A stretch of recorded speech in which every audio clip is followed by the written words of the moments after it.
Geriausia dovana tėvams. Šitą idėją aš užmačiau Instagrame prieš tėčio gimtadienį ir pagalvojau, kad va išskirtinė dovana, ko man reikia. Ką mes darėm?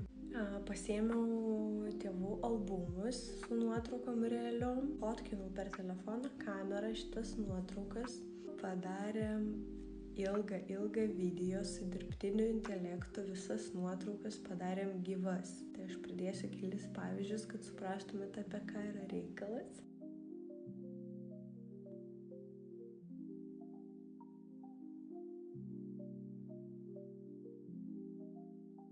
Tada sudėjom visas tas gyvas nuotraukas į vieną video, uždėjom muzikytę, įkėliau į YouTube'ą ir per gimtadienį per teliką parodžiau. Nu, žinokit, kokios emocijos yra vyresnių žmonių tokiems dalykams. Visų pirma, čia yra išskirtinė dovana, nebanali, labai mažai kas darė tokią, labai dar neįprasta.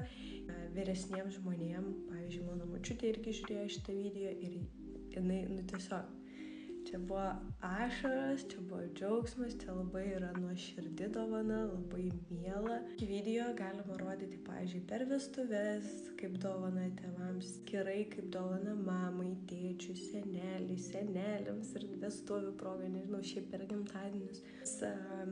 Iš patirties sakau, čia yra tokios emocijos, kurias mes labai retai galim patirti. Jeigu kažkas tingės pats pirkti programėlę, daryti visas tas nuotraukas, sukelti vieną video, galite parašyti man į Instagramą arba į šitą Instagramą ir užsakyti tokį video. Iš jūsų realiai reikės tik nuotraukų.